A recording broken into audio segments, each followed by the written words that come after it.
Hello, I'm Caitlin and welcome back to PARANORMASIGHT. So we have finished our first timeline and now we have access to our story chart and make a new decision here, which I think we're supposed to hear something or not hear something or something like that in order to get a new ending and move on. I did notice when I was editing this that every person we happened upon that was a curse bearer, except for the one that was the dark room one, they were talking with somebody, but there was always a second individual that was with them. And so I'm thinking things can be very different when our second individual, Yoko, stays alive. So we're going back to the park and we're going to resume, maybe. Start from the beginning. Oh, okay, so maybe something's happening to Yoko, maybe. So we don't have the voices on right now. Maybe. Yeah, we don't have the voices now. So maybe this is what we need to do this time.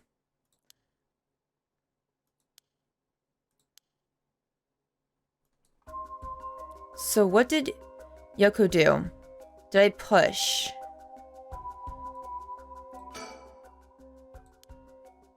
Okay, something behind me. Just keep talking to her.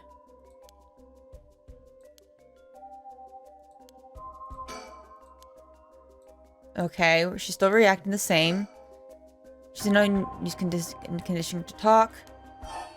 Keep yelling her name? Huh? What? Is calling her by name really gonna help? I'm already yelling as hard as I can. I shouldn't look for what's causing this. There's nothing there. Yoko, hang in there. Yoko, look at me. You're gonna be okay. It's alright. There's nothing there. Oh. Did she still pass away?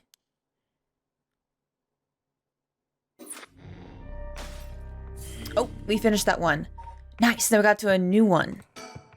Okay. Shoko cries Yoko's name in a desperate attempt to wake her as she lies unmoving on the ground. Will he please get through to her? Will his please get through to her? Okay.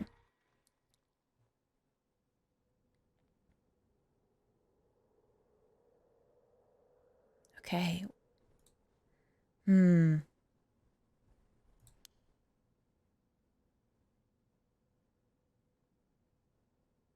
Huh? Oh, good. You're awake. What? Are you okay? You're so rattled and confused. I thought you'd really lost it. Do you feel dizzy? Have a headache? Are your humors off balance? Wait, what did you say? I think I've heard that before. You're the one who said it earlier. Oh, right. That must have been that. My humors were off balance. What? Back there. I think it's a little bit of a translation error. You ended up like that because of your humors? Yeah, I heard at this age your humors, even being a little bit off, can be fatal. I'm glad you're back to normal now. Yeah, I'm sorry. I didn't mean to cause you so much trouble. But I really don't remember what happened. Sounds like what happened to me. Maybe this place is dangerous somehow. What? Are you backing out? Yeah, it just doesn't feel safe to me, and I'm worried about you.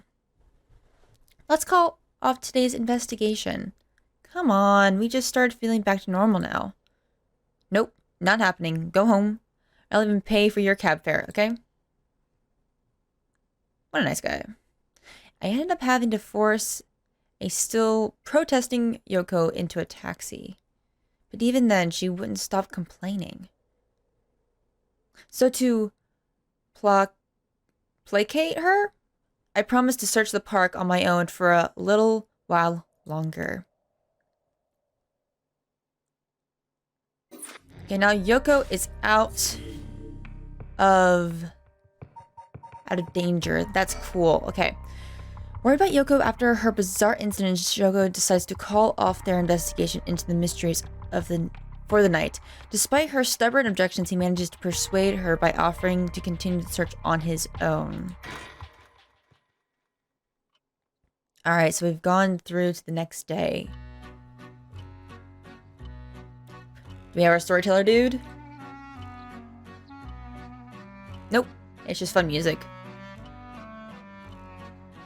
In further news... Before dawn today, a police officer on patrol discovered a man collapsed in Tsunema City Park. The man was taken to the hospital, but his death was confirmed shortly after. Investigations are still underway, but police suspect a connection to the other unexplained deaths found in the area at around the same time. Oh, we drowned. Ah, this is so cool.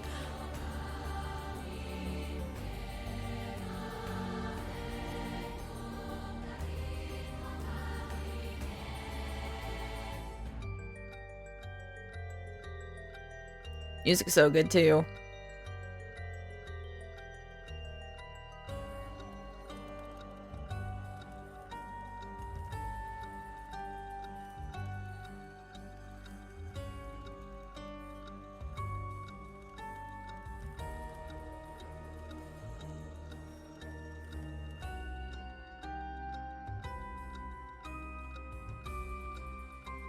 So it's like, wait, okay, I'll let him tell his storytelling. Well done in your efforts thus far. This brings Shogo Oki's story to a close. But this is not the end, far from it. In fact, this is where our story finally begins. The route of 3 protagonists have now been unlocked. Ooh, it's the woman! Hiro Shigema, a woman who lost her son when he was kidnapped and murdered. Oh, it's the other dude. Tetsu Tsumi, the chief inspector of the 1st Investigative Division who is looking into the death of an officer in the line of duty.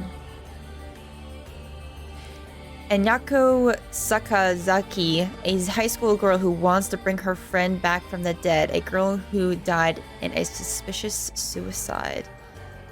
Each of them is burdened with the circumstances that leave them no choice but to seek the right of resurrection. Following these 3 storylines will reveal the full nature of all that is occurring. With that, please enjoy and the continuation of this tale. Thank you, storyteller. Nice.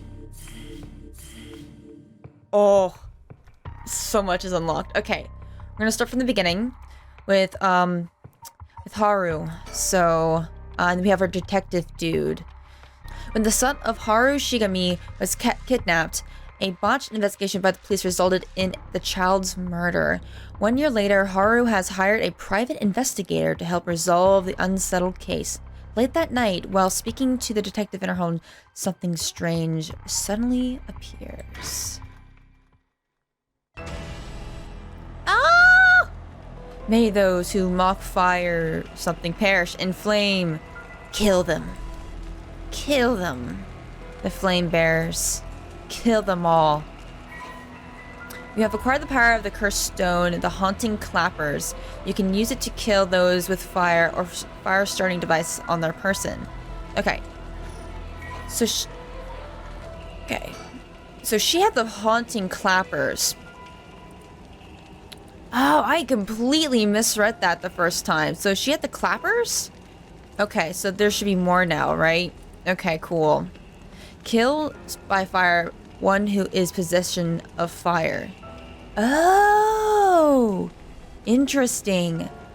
So we had the lighter, which is why we had already activated the curse. Interesting. Red, red, red. Everything is dyed crimson. My home is burning so ground. It's hot. So hot. I must call for help, but I cannot speak. My throat must be burned up from the smoke. No, no, I think I'm already on fire. Oh, goodness. That's right, I will use the clappers. Clack, clack. Is anybody there? Clack, clack. Why is no one coming? I'm going to burn to death. How did it come to this? Oh, right. Her. It must be the work of that vixen who appeared suddenly and enchanted my lord. That witch. Those hauntingly cold eyes had my lord dancing in the palm of her hand. Perhaps I was also taken by her. How many innocent people did I lure in under orders? This must be karma.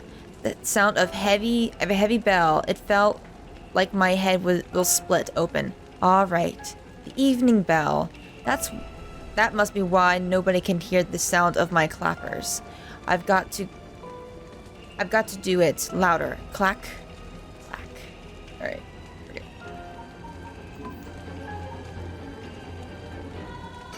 Is this it? Yeah, this is it. Cool. All right.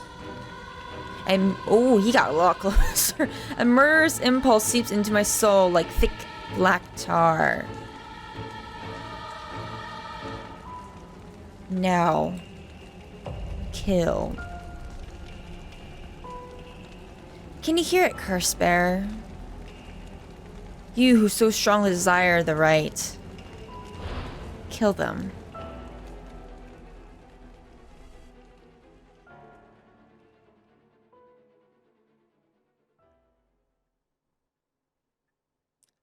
Yeah, so she got her curse right at 12, while Shogo got his at 1 a.m. I don't know if that's a major deal or not, but back with me, ma'am? Look at his fabulous hair. Can't say I understand what just happened, but it certainly seems to have put you in a good mood. This might be the first time I've ever seen you really smile. Oh, creepy. Sweet dreams. Person of interest. Alright. Alright, now we get to know more about her. Wow, she has a huge story. It'll be good.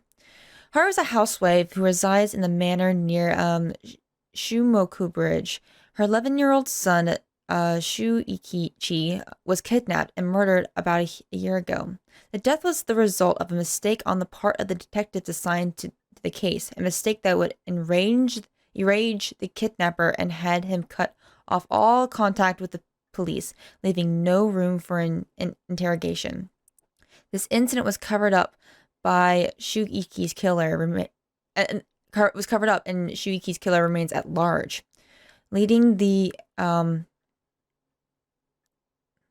aggrieved Haru to call on the service of a private investigator, Richard Kai, to uncover the truth. The Shigema family came from a line of samurai who built their residence in the Honjo during the Edo period. They assumed important positions in the police force following the Meiji Revolution, thereby protecting their family's elevated status. Even today, many in the Shigema line of work as police bureaucrats and senior police officers. Haru's father sits in the upper... What is that word?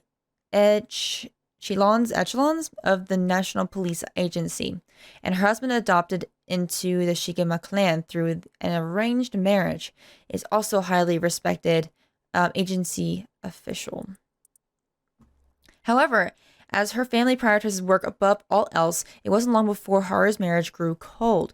Though she wants for nothing, she is pretty isolated from her neighbors and withdrawn from society. Seeing her son grow into the young man gave Haru a purpose in life, but it was cut short by the kidnapping incident. Wow, jeez.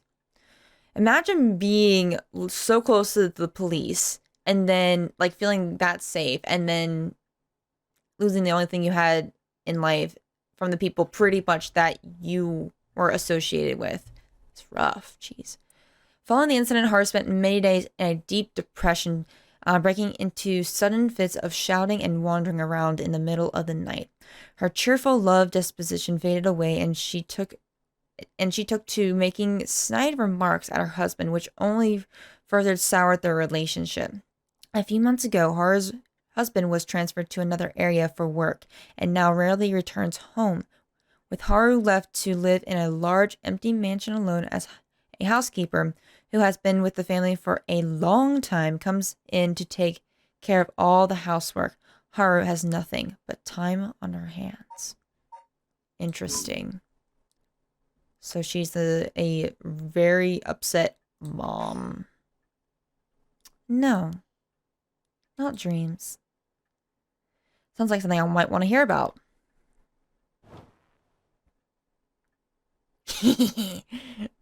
This pose is cool. I like this pose. All right. Anything around? Ooh. Which is this? Well, be damned. Ooh, I didn't mean to click. Goodness, you made me jump. It's just a silly sticker my son got from somewhere or other. He put it up just before. Well, you know what happened. I just can't bring myself to take it down. Let me take a closer look. I knew it. It's the head hencho from way back in set 1. This is a real collector's item. Excuse me? Don't tell me you've never heard of the mockingbirds. The what? They're the hottest new craze. Cute little birds dressed up like rough and tumble delinquents. I've never heard of them, but this certainly seems to matter to you. The best part is nobody knows who made them. They just started showing up around town, and soon enough they won everybody's hearts. The story goes that they're made of some anonymous artist who covertly leaves them behind in specific locations. Weird. No one knows when or where they will show up next, but they're basically an urban legend of sorts. To think one would turn up here of all places is a good sign. I'm sure of it. Oh, well, that's nice. Mockingbird 1 discovered. Oh, are these, like, discoverables? Let's see. Yeah, they are. Oh, cool. Now I really want to do this. I am now dedicated to this. Cool. Alright. I'm just looking around. Don't mind me. So this is our building then. Okay, so I'm gonna go look at all this stuff first. A stereo unit with separate speakers designed for home use. My husband insists on buying one even though he isn't one to listen to music often. An arrangement of flowers. I bring someone in to do it. I don't even know what the flowers are called. Hanging scroll. An old hanging scroll. I don't know who painted it. It's been hanging here since before I was born. Wow. Fax machine. A fax machine. It can send images to other places along a telephone network. I really don't know how it works. Most houses don't have one. I really find a use for it. Yeah. Gotta say, it's probably still true today. A rotary phone. The telephone. This mansion's private line. Alright. We got a clock. The swinging of the pendulum echoes through the room. It feels rather livelier than usual with Richard here. Usually, it's just me.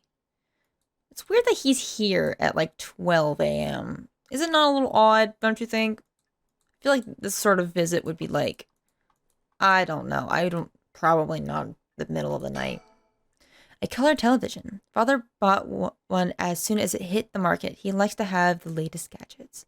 Unlike the latest models, there's no remote control. We've had it for a long time. But back when it was new, we all gathered around it and marveled at it as a family. But with father and my husband being away so often, I quickly fell into disuse. Okay, so that's done. Guest table. The guest table. I don't know where father got this old thing from. I never liked it. Didn't know you could have an opinion about a table. I guess it makes sense. Okay, I think we're good now. Let's think, and then we'll start talking. My heart is still racing. This is it. My chance at long last. Okay. All right. A private investigator I hired. A friend told me about him. They say he's not very well known, but he's good at what he does. That's when you know that he's a good private investigator. When I first visited his office in Ota City, and saw how he dressed. I could hardly believe he was a detective. But after talking to him for a while, I changed my mind. He says something strange. He says some strange things at times, but he seems like a reliable sort. Okay. Ooh, we got his backstory. Okay, let's go. I think we got all that. Once a police officer, Richard was racked with guilt over the police's inability to help those in need, and quit the force to start his own private investigation firm. However, his softened nature leads him to take on too many cases and has put his office in dire financial straits. How he is still in business is a mystery, but with some whispering that a wealthy patron is keeping him afloat. Richard studied alongside Detective June Arrow. Hey, we know June at the police academy. Somewhat surprising given his outlandish clothing and mannerism, Richard excels at covert investigations and tailing his targets. He's proudly refers himself to an investigator extraordinaire, though it is only ever exceeding that impressing himself. Richard's biggest source of happiness is nuzzling his pet female albino parakeet, Ehrenstein. That's so cute. Well, which he keeps in his office. He also enjoys collecting mockingbird stickers, a popular line of franchise featuring birds inexplicably dressed like delinquents, and can be frequently sighted searching around the town for them. While out and about, Richard typically leaves the office, and more importantly, Ernestine, in the care of Ama Mori, a junior high schooler who volunteered to assist Richard after being involved in a previous case. Yeah, we know her too, I think. It sounds familiar. Oh, this one's new too. Oh my goodness. The Azure Heron Agency. Richard Kai's private investigation firm in Kamata, Oka City. Originally, Kai thought to give it a simple name like Kai's Detective Agency. Upon hearing the peoples are looking more likely to pick names listed at the front of the phone book alphabetically, he decided to pick a name starting with a A. That's Azure Heron Agency. That's smart. Was established, however. It is questionable whether the heron, a bird of somewhat ominous significance, is an effective symbol for attracting customers. Even his own assistant has referred to the name as confusing at best. After all, rather than a Azure Heron, Richard keeps Richard keeps a white parrot as a pet, and just not in. Oh my goodness, hold on, this sentence. After all, rather than an Azure Heron, Richard keeps a white parrot as a pet and dresses not in blue, but mostly in white. If there was a symbolic connection to made here, it would surely be lost in all but Richard himself. Okay. A private investigator who's also... Oh, no, we haven't read this. Okay. A private investigator, also known as the private eye, is a detective who operates their own agency. Although there is no formal qualifications necessary to become a private investigator, many are retired police agents or detectives due to their similarities between the work involved. At a glance, private investigation firms and inquiry offices might look similar, but they carry a different type of they carry out different types of investigations. Inquiry offices specialize in conducting credit checks on business, while private investigators are generally involved in tailing persons of interest and gaining information surreptitiously, probably just like, undercover, not getting known about. All right. Talk. Let me bring up to you up to speed. Whoa, that was tough. My brain. We were in the middle of a chat when you suddenly started spacing out. The whole time you were grinning to yourself like you just won the lottery. Care to tell me what that was all about? Well, where to start? Oh, so she just straight up tell him. Interesting. Very interesting. So the haunting clapper's curse echoes appears out of nowhere. Told you how to perform the rite of resurrection and gave you the curse that you'll need to do it. Have I got that right? That's it? So it's all real. Honestly. I still find it hard to believe. But I guess I have to now. Oh. I saw the cursed stone appear in your hand myself. It looks like it popped clean out of thin air. With evidence that clear, there's no denying that there is some supernatural force at work. Think. No, we got this. Okay. Talk again. I don't think you quite understand. Oh? This isn't about evidence. It isn't about belief. It's more than that. I know it's real. The moment the curse appeared, I know everything before it was even said a word. It was already there in my head, as clear as day. You just knew then, huh? It was etched into my soul, along with the curse echoes resentful memories. So I can feel it, what it was like. Dying like they did hundreds of years ago.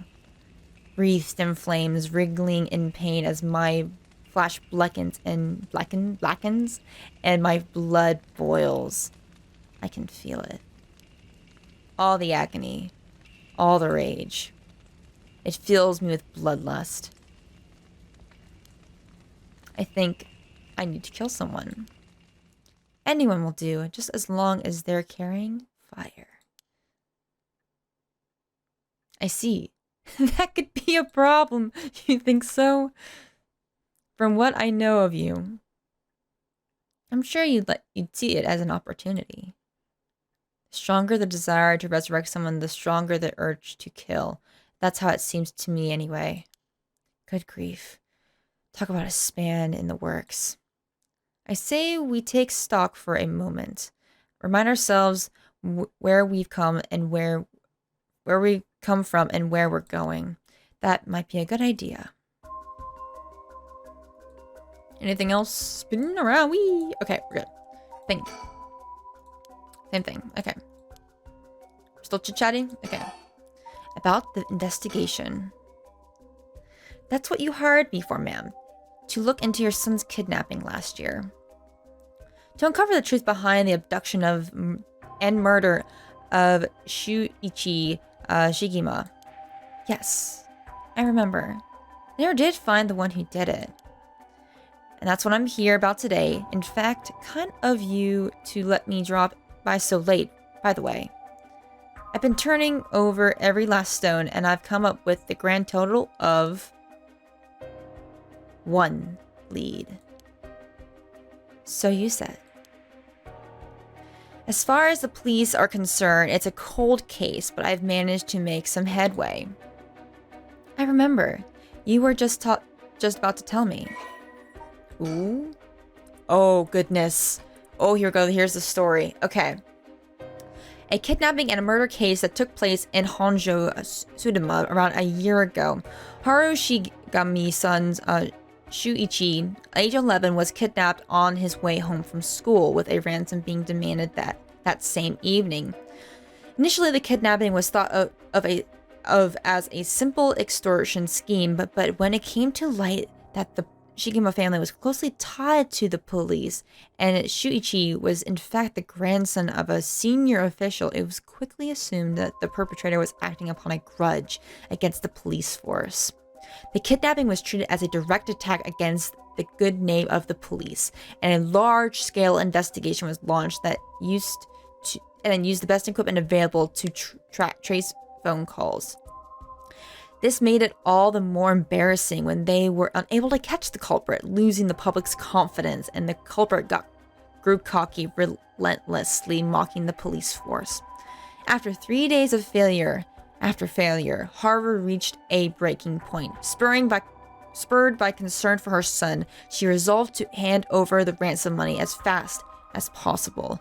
But her husband and father, who was the prestige of the police and high regard, refused, saying that they would not let the criminal win by giving in to their demands. An increasingly frantic detective assigned to the case lost his temper when the criminal called to give an ultimatum, causing the culprit to never make content contact again. Another week passed, and Shuichi's body was found floating in the Sudama River. Shuichi's death could be largely ascribed to the police's incompetence, but this was ultimately covered up with a stringent media embargoes. The investigation was never closed, but the case has long gone cold. Ooh, that's horrible, but it's interesting. Oh, person of interest updated.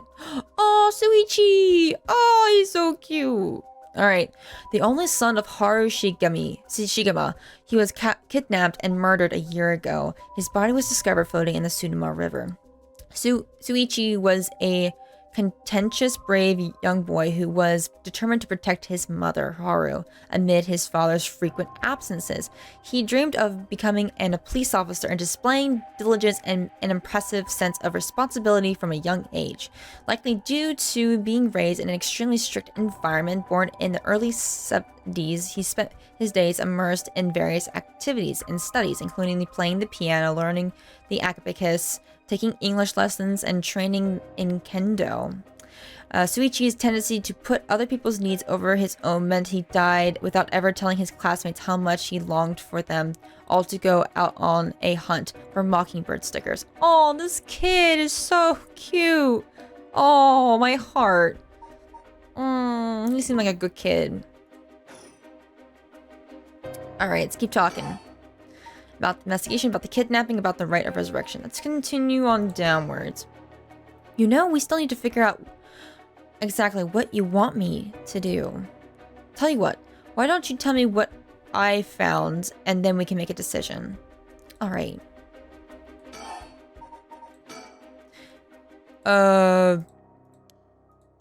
Think, maybe. Okay. About the kidnapping. I suppose there's not much point going over the kidnapping itself. No, I'm very familiar.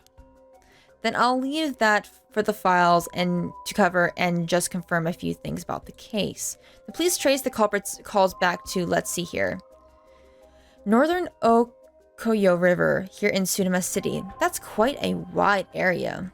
That's right. In the end, they never managed to nail down exactly where the call was coming from. But it's almost certainly the same location that Shuichi was being held captive, since Shuichi's voice could be heard during the killer's call.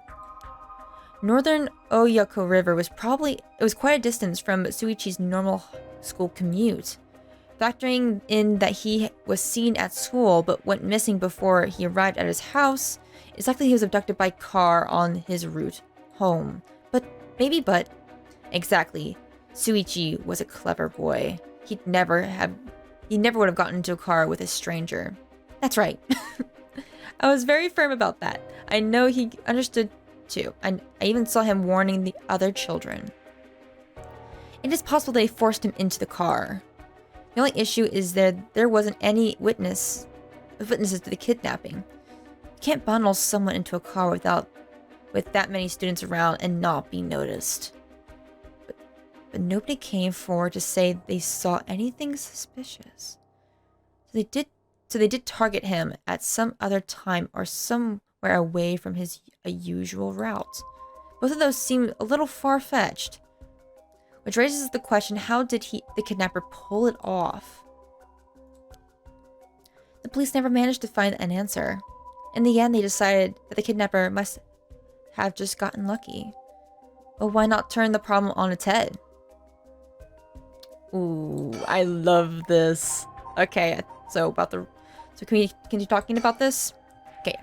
The kidnapper managed to convince Shuichi to get into the car. But how? Another thing that makes sense to me is if they were someone that he would have reason to trust. A teacher, perhaps, or relative, or somebody else that he knew.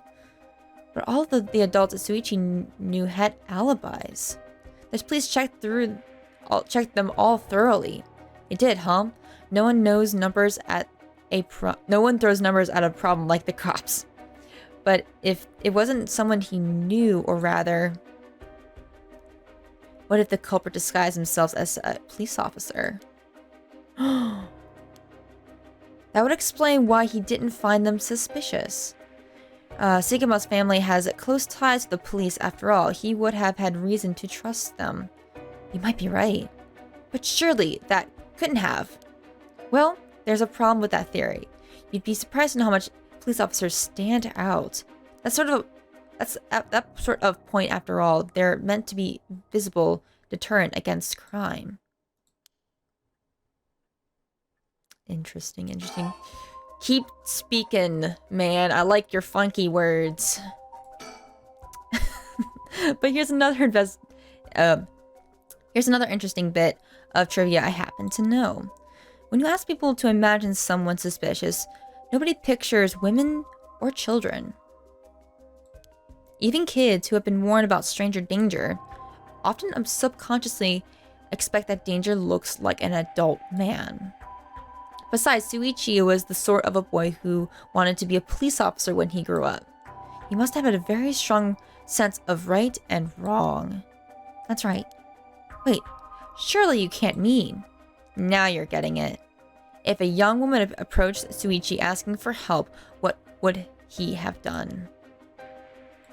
If someone like that said that they were lost and asked him for directions, would he have gone into the car? He might have.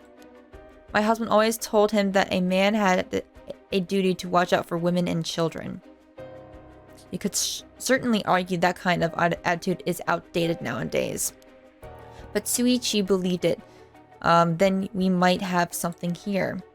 Then you think the culprit is a young woman? But it was a man's voice on the phone. She might have had an accomplice, or maybe she didn't even realize she was being used. If anything, that would explain why she hasn't come forward. She herself might not realize she had anything to do with the case. Ooh. Keep talking. So the question is, did anybody see Shuichi speaking with a young woman on that day of his disappearance? See what I said about people biases that go for witnesses too?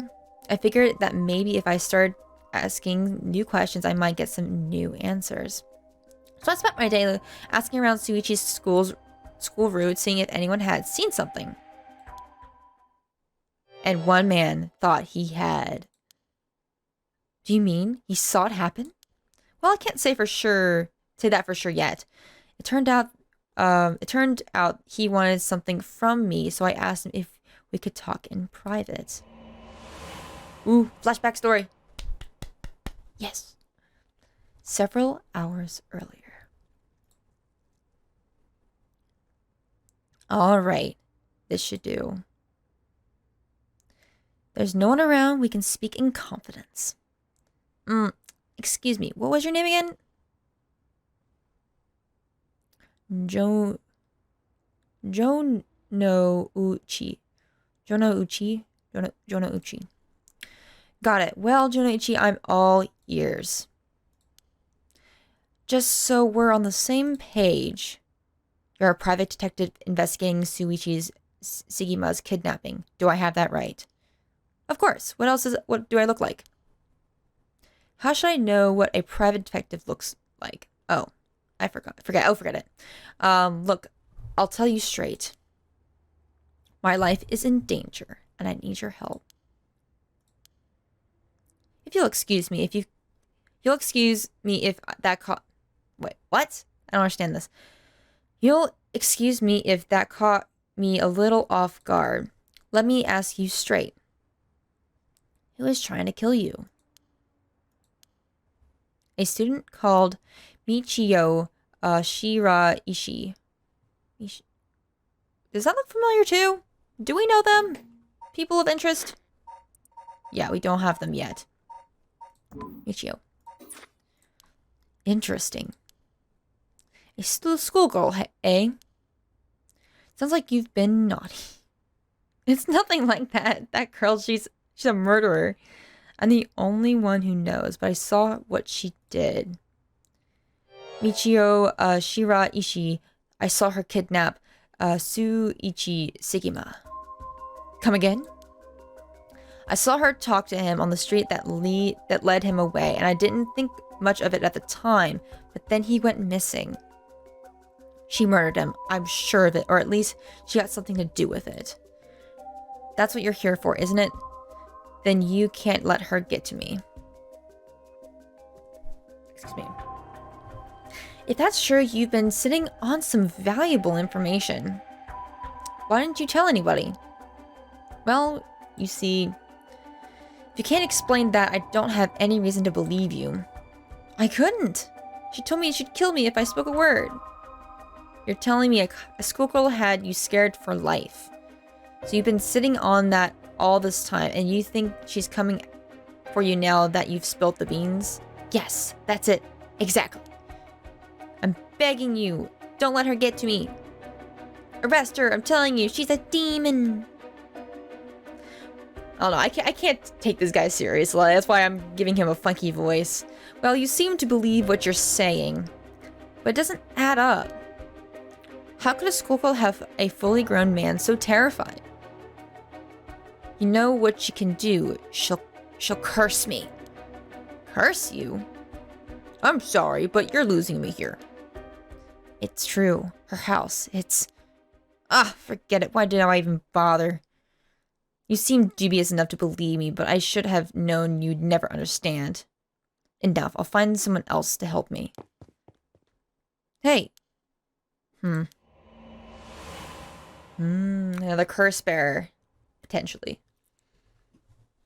And that's about the long and short of it. I can hardly believe it. At the time, I thought his mention of curses was just crazy talk. I'm starting to see that there might have been more to it. Then, if we can find that girl, curse or no curse, if she was with Suichi on the day of the kidnapping, there's a good chance she knows something. On top of that, I did some digging on that man I spoke to. Alright, his full name is Kohei Jono Uchi. He's a teacher at Komagata High School here in Sumida. A teacher? Then this schoolgirl is one of his students. I think that's very likely. Alright, keep talking. At last, we got a lead. Hopefully, it'll be a breakthrough we're looking for. Okay, so we're done about talking about that. About the investigation. I know... Alright. Okay, let's keep talking about the rite of resurrection then. The rite of resurrection? Huh. I read about it in an occult magazine the other day. Apparently, some old book showed up recently with all the gory details. And they say that the rite can be found somewhere in Honjo. I remember the first time you told me about that. It felt like my prayers had been heard. Like I had hope, real hope, for the first time. Ever since that awful day, I've wondered, what if I hadn't sent him to school? What if I just paid the ransom? Not a day goes by when I don't think that if I had done something differently, Suichi would be still alive. You can't blame yourself, ma'am. It was the culprit's fault, not yours. Though I know that won't help any.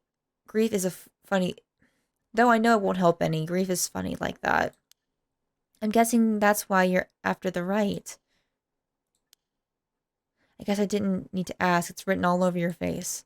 I can tell how much he meant to you. Oh, my heart. And this is a big but. If the rite is real deal, using it will mean killing someone and stealing their soul. She just does not care. Is that a problem? If it comes to that, I'm afraid I'll have to stop you. Oh, that's a shame. A shame, huh? That's all? I thought if I'm going to be competing with other curse bearers, then your detective skills might come in useful. You realizing you're talking about ending someone's life, right? Don't you see an issue with that? I think any parent in my position would happily kill for a chance like this. Is that so, dear? Oh dear, what have I got myself into?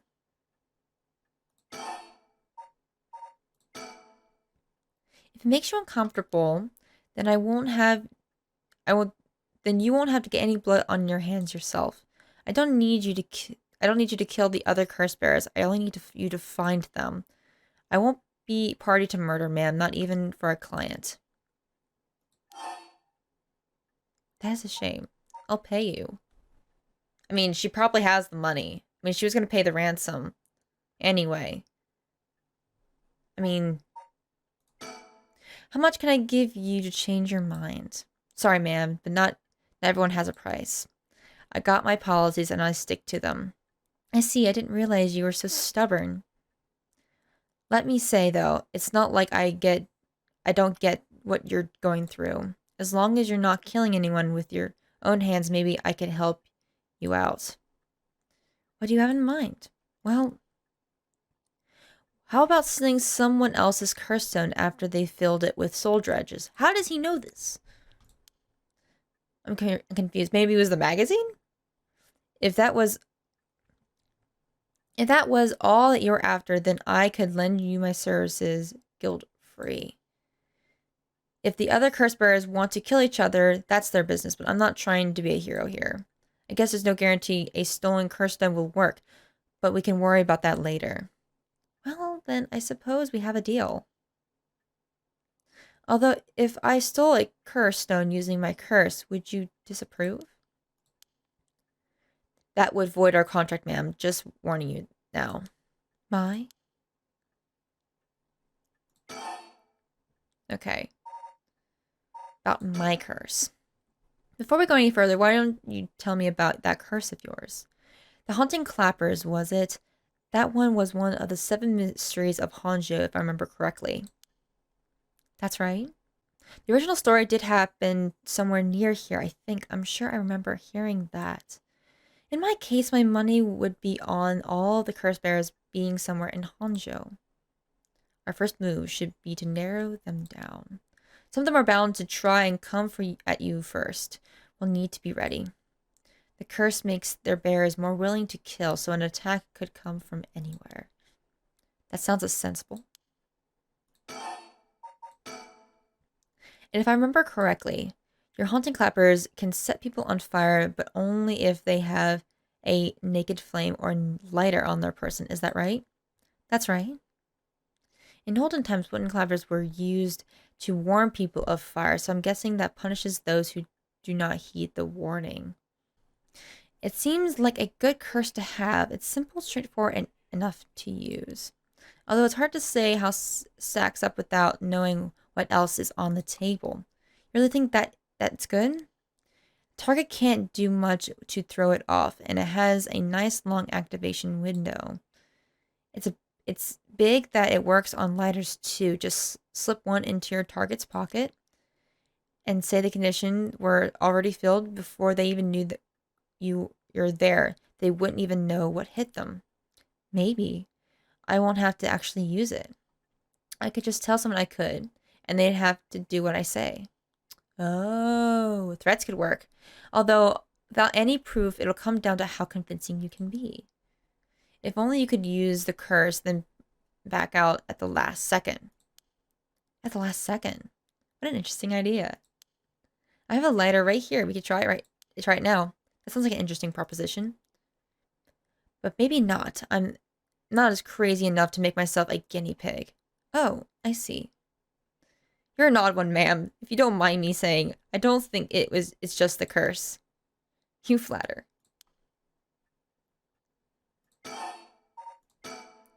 So as for what we do next, first of all, I think you should stay indoors. Try not to do anything spontaneous or outside of your normal routine. Alright, we're done there. Right then, have you decided what you want me to work on then?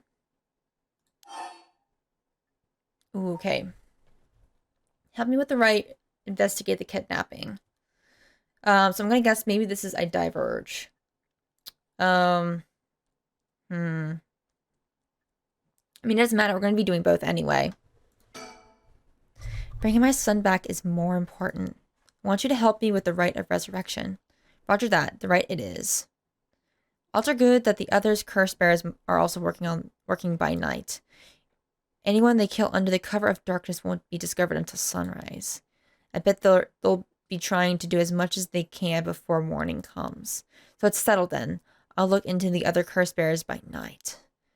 And once the city wakens up, I can start asking questions. I'll investigate the kidnappings as well.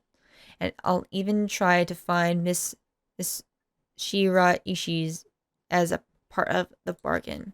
Thank you. That's more than enough. So is that what she was running from? The schoolgirl was running from maybe him? Maybe? Now then. I should get to work. There's only so much time before sunrise. I'll call you if I find anything new. You stay here and keep a lookout. All right. There's no telling what kinds of curses you might find out on the streets tonight. Don't go outside if you can help it, and try to be ready for anything. I will. Well, if that's all, I should be going. All right. Interesting. So nothing else opened up. I thought maybe something might open up. Despite obtaining the curse of the haunting clappers, Haru Shikama is determined to use the rite of resurrection by stealing the remaining cursed stones. She instructed her private investigator, Richard, to find the other cursed bearers.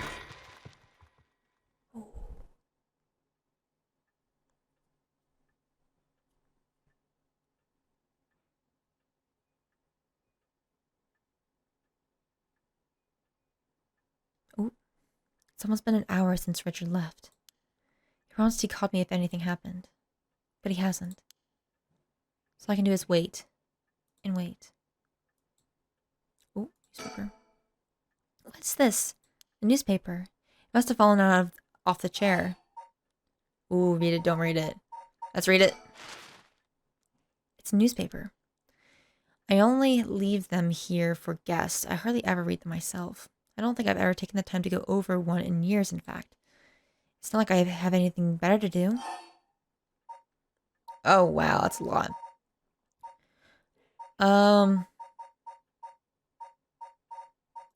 Look at society articles. It looks like the city's biggest problem right now is pollution.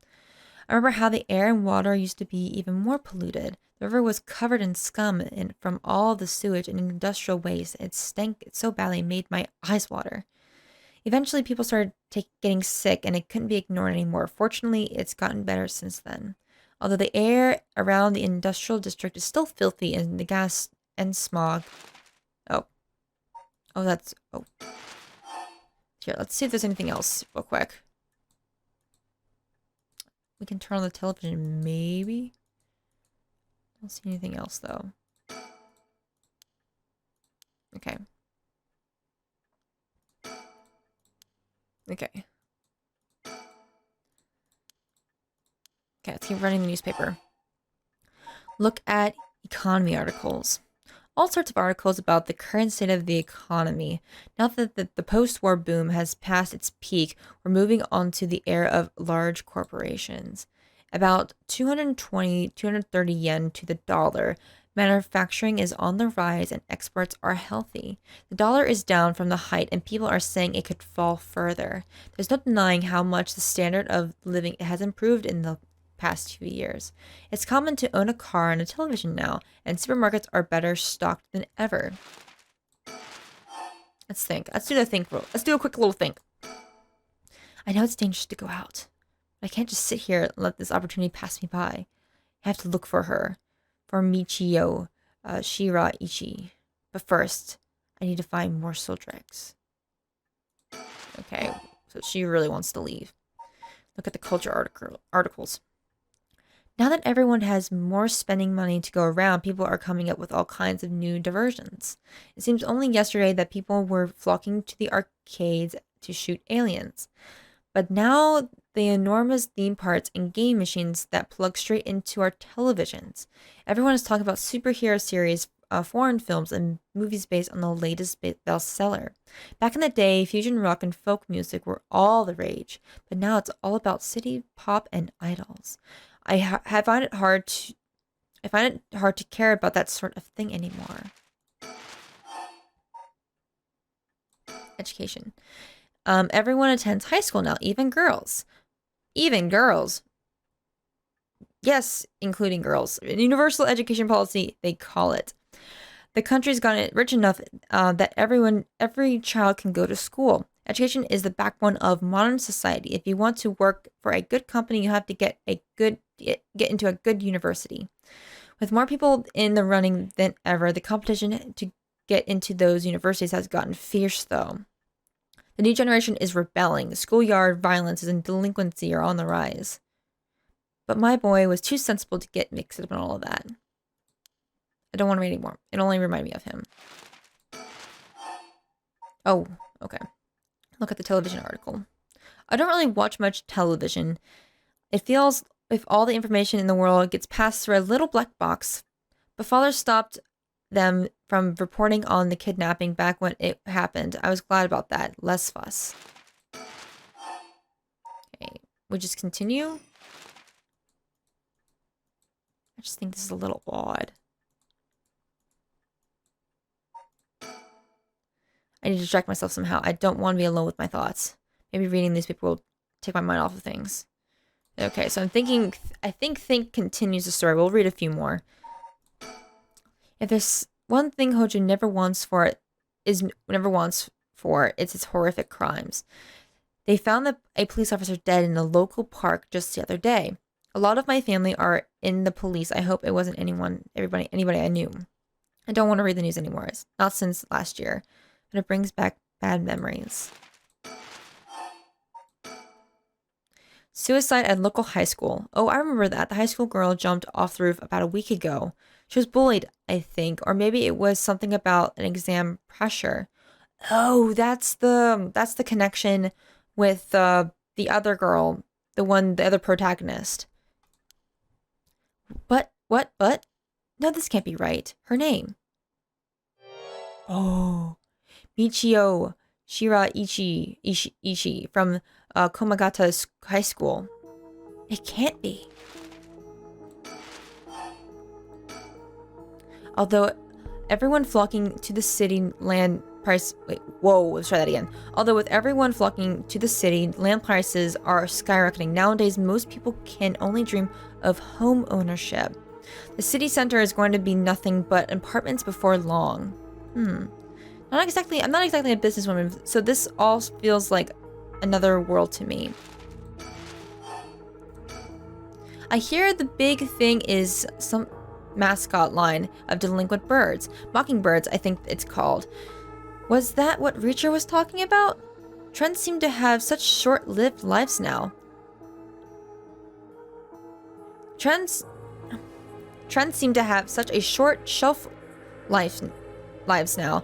But how quickly the times are changing. I think I'm just too old to keep up anymore. It's young people who are leading the way with their modern worldviews, and my generation will only fall further behind.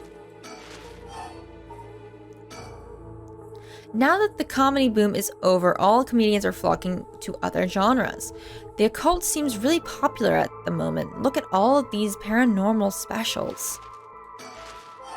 Okay, so we need to do a think. Michio Shiraishi, the same girl who witnessed my son's kidnapping, committed suicide last week. But that means Mr. Jonichi was terrified of someone who already died. Is that what he meant by a curse? I can't work it out on my own. Maybe Richard will know. Why won't he call? Oh, I haven't left it on the hook, have I?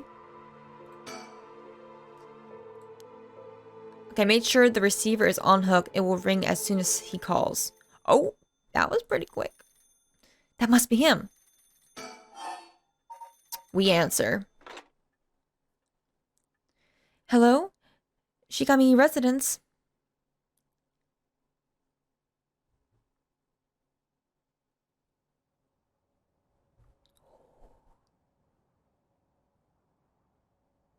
We're on the Komagata Bridge. Richard called me out here to meet him, and we came here to the Komagata Bridge. Richard, there's something I need to tell you. Funny. I was just thinking the same thing. Okay. Doing a little spin. And we go for our stuff around us. We're on the Komagata Bridge over the Sudama River. There's a highway on the other side and a freeway on the other, but they're both deserted this late at night. Okay, so one of the bridges spanning the Sudama River completed in 1927 was part of the reconstruction effort following the Great Kanto earthquake. It is notable both for its distinctive blue arches and cutting edge for the time techniques used in construction. There are many bridges that stretch across the Sudama River, but each boasting its unique structural form and design. Okay. Sudama River. Is it Sumida? I think it's Sumida. I think I keep mispronouncing it. It's the Sumida River. The water is filthy and horrid, but at night when it is still, it looks almost peaceful. Can I ask you something, ma'am? Is the Sumida River what you Honjo folks picture when you think of home? I couldn't say. All I can tell you is I can hardly stand the sight of it. Right. Should have guessed. This is where they found him after he went missing. All alone, floating in that horrible water. All I can think of is how scared he must have been. How cold he must have been. What did he ever do to deserve something so awful? I've come here every day since then. And I've prayed to the river to give him back. To give me back my son. Day after day after day after day. You know, in olden times people believed river marks where our world met the next. So the act of crossing flowing water had a huge amount of spiritual significance. Back when Endo was founded, the people of Chuo saw the Sumida River the same way. They associated the far side of the river with the afterlife. That same place would later become Honjo. All their fear and revulsion accumulated there and took root. But then the Ryogoku Bridge sprang up after the Great Fire of Meiriki, and just like that, Honjo was a part of the city too. It all turned from farmland into a town, and people surrounded it, and the man-made rivers and crisscrossed with the canals and waterways. So this is Honjo, and then this is the other part of the city. Oh, we'll see. Weren't those to prevent flooding? That's what I was told. They were, but that's not what they were for. The other purposes was to contain all the corruption that had been built up on the far shore, to stop it leaking to our other side of the Great Divide. Officially, they were a physical barrier, but unofficially, they were a spiritual one too. So I have this right. Are you saying that Honjo is a place where the real world meets the afterlife? Exactly. That's why the rite of resurrection is here, rather than anywhere else. I'm sure of it. It's probably why the 7 mysteries and their curses have survived to the modern day. And I guess that would make this spot we're standing right now, right over the water, the border between life and death. If there were ever a place where bringing back the dead might be possible, I reckon it is here. It's funny you mentioned praying to the river. This might have done more than you think. Is that supposed to make you feel better? Just thinking out loud, ma'am. Well, it's a nice thought. Alright, the Sudama River. Cool. A river that is part of the Arakawa River system, which runs through much of the eastern Tokyo and empties into the Tokyo Bay. During the Edo period, Sumida's river banks played a key role in transportation of lumber used for construction. In addition to its logistical importance, it was also a place for common folk to gather and enjoy activities. such as a seasonal flower viewing or river bathing, and there exist many wood block prints depicting such activities. The area became plagued with sewage issues when the surrounding environs were industrialized in post-war period, but the situation has improved since. Many unique bridges span the Sumida River, including the Ryogoku and the Azumabashi bridges, which attract a large number of visitors as sightseeing spots. Massive fireworks displays in the summer are also always sure to draw a crowd. The river has served as a cornerstone for both the city and its people, having both aided in its development and serving as an inspiring backdrop for countless works of art and literature. Okay, that's done, that's done. We still have you to talk to. Is there anything else? We got this bridge. Okay, let's chat. He's gazing down at the water. What does he see down there? I wonder. Give me a second. I'm gonna do a little drink. Alright, let's chat. Ooh. I'll go first. There's something I need to tell you. What's up? Well, that girl, Michio, Shiraishi, the one who was with Suichi on the day of the kidnapping. That's her, well, she's dead. She's what? The student who committed suicide last week, that was her. I heard something like that had happened. Never got the name, though. Talk about bad luck. We finally got a lead and only to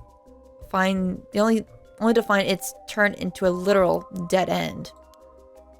Unless her death was the whole reason Jon no Uchi was so shaken up. He said she was going to curse him. Was he talking about her taking revenge from the beyond the grave? It seems like we're back to where we started. Not necessarily. That teacher knows something, I'm sure of it.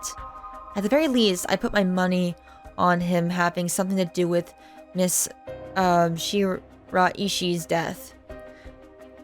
But he's so scared of being cursed by her. That's why he's so scared of being cursed by her. I see.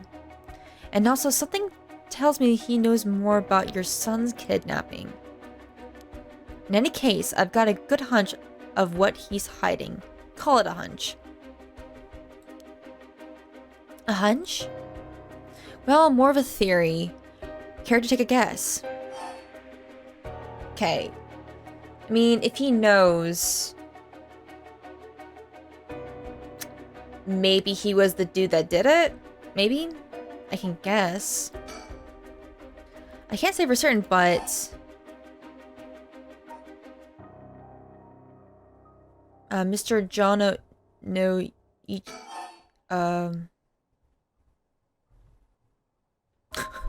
He silenced himself.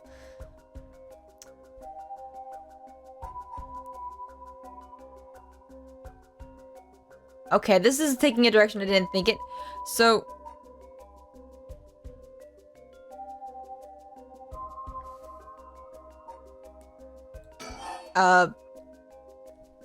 Oh goodness, okay.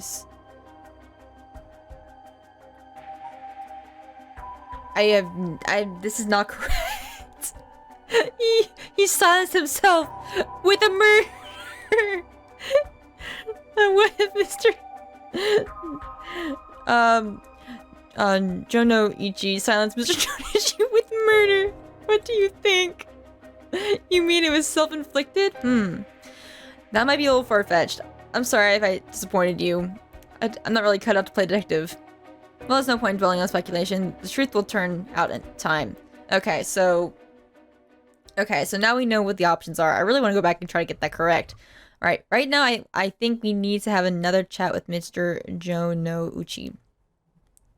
Man, I'm mad. Please go ahead. Alright then. I've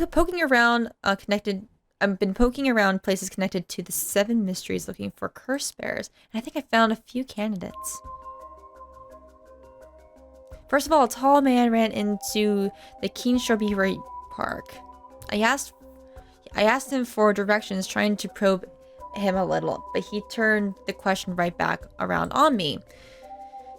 And he was out of there the second he figured I wasn't what he was looking for. I got the sense that I got the sense curses were nothing new to him. I'm about 40% sure he's a curse bearer. And then there's this middle-aged guy I saw on South Warishisu Street. I wonder if that's the guy that had the fire, or the darkness, I should say. There's no question about this one. He had a curse stone in his hand. He had a nervous air about him too. He was cleared. It was clear that he was up to some shady business. Gathering soul dredge, I bet. But he'd make a good target. And then, oh, so the Shogo was not even on the list. Next is a young woman and a young man and a woman I saw around Rigoku Bridge. Well, technically, Shogu got his curse at 1 a.m. at this time, so I guess it makes sense. This time the man came up to me and asked me flat out if I was a curse bearer. I told him I didn't know what he was talking about, and he backpedaled and left. It looks like he was looking around there often, looking for kindred spirits, would be my guess. Though it didn't seem like they were quite working as a pair. Gathering soul dredge in a group might be a decent idea if you could make it work. But with things being how they are, it's got to be hard to find folks one can trust. They got brass though. I don't know what their deal is, but I'd like to find out.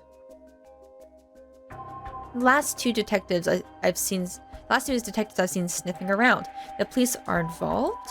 Not necessarily. A body turned up in a local park a few days ago, so they might be just looking into that. Still, the park's got ties to one of the 7 mysteries. Might be it was a curse that did the guy in. And if they are sending in detectives from that head office, then something's got to be up. How do you know where they're from? Let's just say when you're in this business, there are some faces you get to know. Well, they know each other, so... Anyway, that's everyone who's caught my eye. He's pretty good. I think he's got majority of the people. You found them all then. In so little time. I really did hire the best. It's all in the name, ma'am. Richard Kai, P.I. No, wait. Made that Richard Kai, investigator extraordinaire. An investigator extraordinaire. Is that what you can dress like that without drawing attention to yourself? You bet. An investigator extraordinaire can blend in like a chameleon in any outfit. Well, that aside, middle-aged man and the young couple sounds the most promising. Am I right? Whoever we pick, it's still too early to make a move. Look at your little pout. It seemed like the curse bearers were less involved with each other than we thought. Plus, there's still others we don't know about. I say we hang fire and see how things play out. Once more bodies start showing up, that'll get the pot nice and hot. And once it's boiling, our chance will come. Nice. Whee! Just making sure no one was behind me. Do a think. Sitting around is the last thing I want to be doing right now. This is my only chance to bring back my son. I can't afford to fritter it away. Let's keep talking then. Didn't you want to tell me something? I already said everything I wanted to say. What am I supposed to do? Do another think, maybe?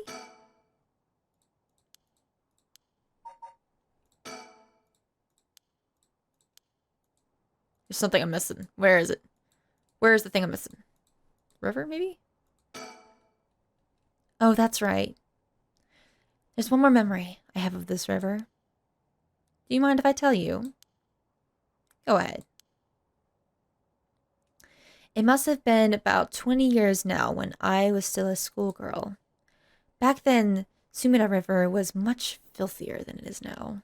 It was full of garbage, industrial discharge. It was scummy and slimy slimy, and it stank. You could look out over the water and see dead cats and dogs and pigeons just floating. And one day, among the filth and garbage, was a piece of my missing classmate's hand. What? It was almost a miracle when you stop to think about it. What were the chances of someone who would find a part of her that is still recognizable? And although everything but the palm had rotted away in water, the part that was left would have been an identifiable scar. And that they could tell it had been a murder from the blade marks on the bone. Wait. Are you talking about the Nijima murders? So you've heard of it. I'm impressed. I'll assume that you were an elementary schooler at the time. I wasn't really aware of it. I only heard about it after the fact.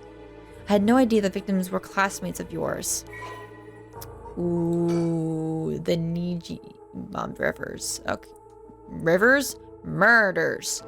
Okay, this is long. Oh, this is very long. Okay. Let's get to it. A notorious case from over 2 decades ago involving a murder of a female high school student. It first came to the attention of the authorities when part of a human left hand was discovered floating in the Sumida River. Testing it revealed it belonged to the missing high school student, as it appeared to have been severed deliberately. The police launched a murder investigation. A large-scale search of the river was organized, but the highly polluted state of the water made it impossible. Visibility was poor and the stench was intense, and the divers fell quickly ill. They succeeded in recovering only the victim's head and what appeared to be part of her leg before the search was called off. At the time of the incident, Sumida was as polluted as it had ever been. Neither fish nor shellfish could survive in it, eventually causing the annual fireworks festival to be called off indefinitely. Over the course of the search, the police discovered a number of unidentifiable human bodies.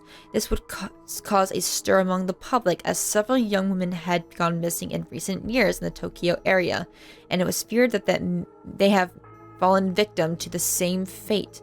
Forensics technology at the time, however, were not advanced enough to determine the identities of the deceased, and so the police were unable to open any inquiries. I just want to go between. Oh, well. Due to the overwhelming lack of circumstantial evidence, the investigation ground to a halt until hitherto unrelated individual came to its attention. During the questioning about the separate incident of Fumichika Nijima, a 36-year-old shop owner with no relation to the victim, divulged details about her that had never been released to the general public. An investigation into his background was conducted, leading to his arrest. Nijima testified that he had snatched his victim from the street and confined her in an underground storeroom of his shop, which he also served as his living quarters. He chose her for no special reason, but simply decided she was an opportune target on seeing her walking alone at night. After keeping her locked up for several days, he restrained her, sewed her mouth shut, and severed her fingers and toes with a box cutter. While she was still conscious, she was screaming silently behind her sealed lips. He proceeded to her wrist and ankles and her elbows, her knees, working his way inward slowly, methodically. His victim consistently wavering in and out of consciousness. Her ordeal continued until she died of blood loss. That's horrible. I don't like that. Nijima dismembered the rest of her body and disposed of it behind his home in the Sumida River, cleaning his storeroom and returning to his everyday routine as if nothing had happened. The brutality of his actions shocked the nation when they were eventually reported. Once the apprehension of Nijima readily divulged the details of the murder, but he was less willing to explain his motive. When asked, he would only break down in tears, saying, When asked, he would only break down in tears, saying, "I don't know what came of me. I know it was wrong. In the end, the police could extract nothing more from him than expressions of remorse, although the efficiency of his methods strongly suggests that he had committed crimes similar in the past. There was no corroborating evidence that ever came to light. Nijima was sentenced to life in prison at his first hearing. The sentence was imposed with no appeal from the defendant. Wow. So I think maybe it's like another curse that did that, maybe? Person of interest. Oh, we get... Oh, gosh. Look at that face. He's just staring into the distance.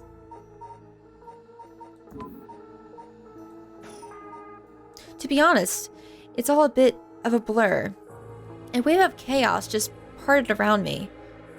Something like that. He said the rest of her body must have sunk to the bottom of the river. They combed the riverbed, but they only ever found pieces. Everything must have rotted and flowed out into the sea. Afterwards, I heard that all the divers who had been looking for her fell ill. I'm sorry. It's a sorry story for everyone involved, huh? It's funny. Everyone figures the river's filthy already, so no more pieces of garbage won't hurt. But every little bit makes it worse. It's a vicious cycle. I know I wouldn't go to rooting around down there myself. That's right. Which is why the riverbed is the last place anyone would go looking. So was the killer thinking... So was the killer's thinking, I suppose. The times were changing quickly back then. Things were confusing. Everyone seemed to be in a hurry. Young people were moving around Tokyo in droves. Some even ran out from their homes to make it to the big city. And they made easy targets for bad people. A lot of them ended up disappearing without a trace. You see, back then, if you chopped a body into tiny pieces and threw it in the river, it would rot quickly and discreetly and sink to the bottom, never to be seen again. Are you saying what I think you're saying? They arrested him shortly after. The Fumichika Nijima, the man who killed my classmate and cut her into pieces. He was so methodical about it. It couldn't have been his first crime. And people began to wonder how many other girls he'd murdered the same way. The police never found any evidence of other murders in the end. But the river knows the truth. How many corpses has it swallowed up over the years? I wonder. The same thought spread through everyone's mind, and they started avoiding this area. So really, this river has been rank with corruption for decades now. Or at least, that's how it seems to me. Well, was it that interesting? Well, I can see why you don't have any good memories of this river. With all the darkness lurking behind the surface, there's no reason that you would. Still, if I may, ma'am, I'm surprised that you know so much about the Nijima murders. But how could I not? After all, I was the one who found the hand. I thought she said that already. The police actually wrote me a thank you letter. They said it was only thanks to me that they managed to bring Nijima to justice. That was the only time my father ever said he was proud of me. Huh. I guess it wasn't the killer's day. Sometimes I wonder if he resents me for it. Okay, do a little spin. Alright, we're good. Now can we talk? Is something wrong? Not really. It just struck me it's been 20 years since the Nijima River murders. So it has. Not to spook you or anything, but I thought you might be interested in knowing. Huh?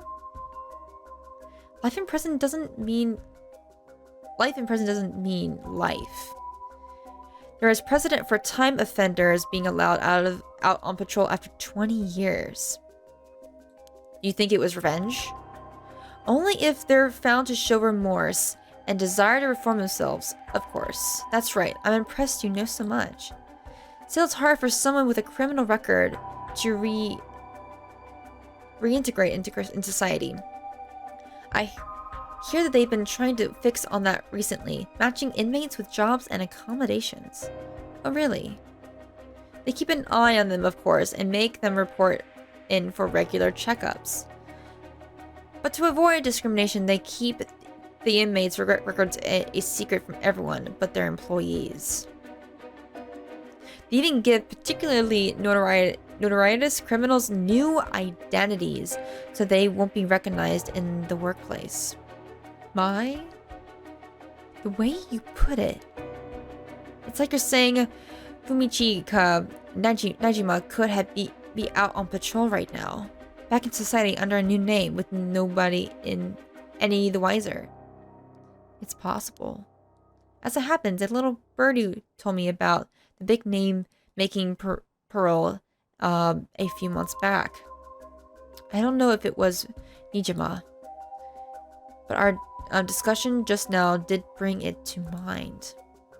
I see. How unsettling. Now that you mention it, I just remembered something too. What was it? I was passing Komagata High School a little while ago when I saw someone. A janitor. I think I could have sworn he reminded me of Fumichika Nijima. Oh? He looked a little different after 20 years. Much thinner than I remembered too. I told myself I was just seeing things. But perhaps it was him after all. You so angry.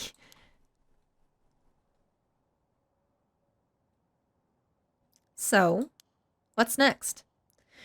The big question is what the rest of the curse bearers are up to. Luckily, the Sumida River is a good distance from any of the 7 mysteries. It's unlikely that the other curse bearers will come all the way here. I think we have a moment to think. I see. Alright. Suspend? What does that mean? We're just gonna keep zooming? Whee! Okay. So, I went through the files a little bit just to kind of look at what we have. Alright, suspend. You cannot currently progress any further once your situation has changed. Select resume to try again. Pressing suspend will return you to the story chart. Oh. Interesting. Okay, so do we need to go somewhere else or do we need to try this again? Oh, wait, can we, so are you playing out the day? I don't know. Okay. We'll leave that on hold. And we will go down to our crime scene investigators. Alright, Tezo Tsutsumi, Chief Inspector of the Metropolitan Police Department 1st Investigative Division, is investigating the mysterious death of a fellow officer. He visits the scene of the incident and former Yashuda Gardens with his subordinate Jun Ero. Alright, we got an hour before the curse hits. Oh, they were in Yashuda Gardens.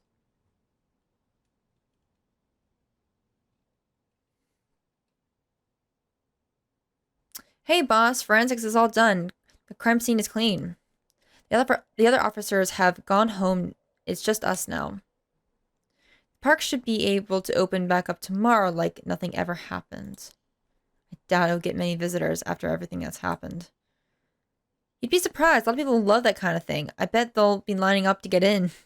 The occult stuff is really popular right now. Did you not know that, boss? Sounds stupid. Well, it's not exactly rooted in science, but if ghosts really did exist, we could just ask them who the perp is. Somehow I doubt it'd be that simple. But, you know, I've heard that the high school girls are really into the spirit board thing these days. Supposedly you can call on the spirits and talk with them by using the board with letters on it. Wouldn't that be something? You can try it out yourself if you're so interested. Hey, that's not a bad idea. Let's give it a go sometime, boss. What now? Stop messing around. You really think we're gonna solve this case by moving a coin across a scrap of paper? Sounds like so. Sounds like you know all about it. We've gotta be open-minded if that's how police work is gonna be from now on. Don't make me laugh. Alright, what we got? Spirit board. AKA Ouija board. But just a piece of paper. Due to the occult craze, divinations have become popular among young boys and girls. Is that why we have so many Japanese horror games? Because they have in this occult craze. All of these need a coin and a piece of paper with letters and numbers written on it. These all have using these, all one has to do is ask a question of the called upon spirit, and it will move the coin in answer. It is believed to be a tool that was adopted by the Western spiritualism and molded by Japanese occult enthusiasts. Although it is considered a form of divination, the ritualistic nature of the usage can cause self-hypnosis or auto-suggestion, leading to hallucinogens or symptoms similar to spirit possession. Many schools banned these spirit boards after there were several cases of students sneaking into the schools at night, in addition to the stories of people having seizures when using the boards. Yeah, I don't believe in ghosts or anything like that, but it's funny, like, I kind of contradict myself, like, I don't want to do anything that's spooky of a spiritual nature, like, I will not do any Ouija board stuff, but I also don't believe in ghosts. So it's like, yeah, it's superstition. I know it is, but you know what? It makes me feel safer. Listen up, Enro. Enryo? It's probably Enryo. You can't be blaming the death of your buddy on something like the occult.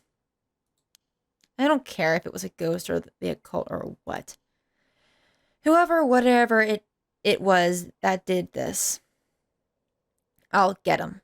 I promise you that. We got the right attitude, but we don't even know if this is a murder yet. Bias has weakened your judgment. Get too fixated on one thing and you stop seeing everything else. Aye aye, boss. So now that we finished the investigation of the scene, let's review what we know. Now it's getting late. I figured we head straight home from here. Come on, we've got to go all over the info we've gathered. And what better place to do that than here at the scene of the crime, where we can soak up the atmosphere. Soak up the atmosphere? The hell is there to soak up? You must be really into this occult stuff if you get off by being in a place like this. Wait, you mean someone like this doesn't... being somewhere like this doesn't get your blood pumping? No way. No. Don't turn this around on me. I'm not the weird one here. Crapes. Ugh, fine, let's get this over with. Aye, boss. Alrighty. Alright, doing a little spinaroo. We're good. Let's do surroundings. The former Yeshida Gardens here and Yokoami Ichicho-mei were originally built as a part of the daimyo's estate back in the Edo period. The park became a city property a number of years ago and underwent extensive renovations. There's not a soul around at this time of night. Quiet doesn't even begin to describe it. Okay, so we got surroundings, lots and lots of surroundings. Pond. This pond, they say it used to flow into the Tsunema River. The river became so polluted that they cut it off. Wonder, the river used to flow into here? There might be bodies in there. Or skeletons, probably, like more like bones. Alrighty, we done here? You don't want to do any detectiving? Let's do a think. I've got a bad feeling about this case, but my gut is rarely wrong. And my gut is really wrong. I knew this would be a treacherous case from the moment we were dragged into it. Okay, let's go ahead and, June, Enryo. A detective in the Tokyo Metropolitan Police Department, the 1st Detective Division. His rank is Sergeant. This is his first time leading a case. It's like he's graduated from rookie to newbie. He looks put together on the outside, but he acts like a kid most of the time. Honestly, the force could use more people like him. Oh, that's sweet of him to say. All right, about the case. So early in the morning yesterday...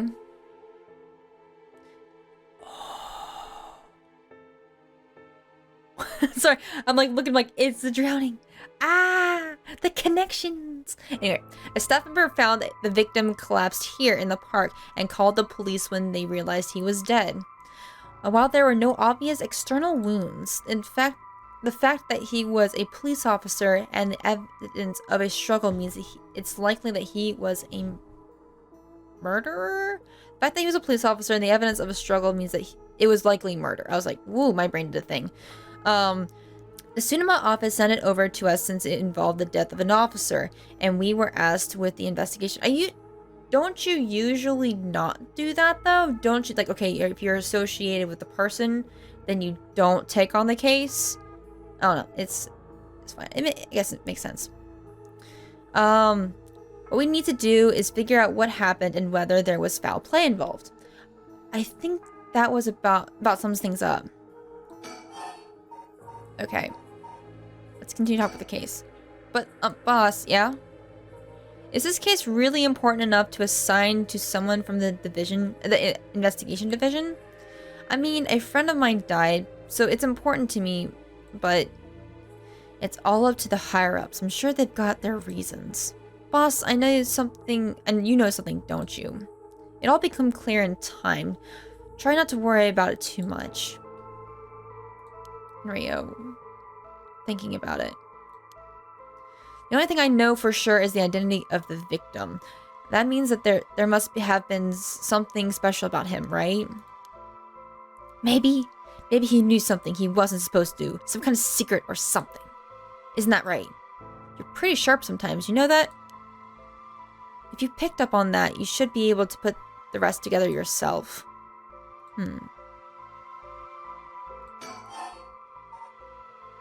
About the case. Well, it is our duty to get to the bottom of a suspicious death, especially one involving an officer. Okay. About the victim. The victim was Hajime Yoshimi of the Juneval Division of Tsunema City Community Safety Bureau. That is a mouthful. 27 years old, single. He mostly dealt in the cases involving juveniles and education. His rank was senior police officer.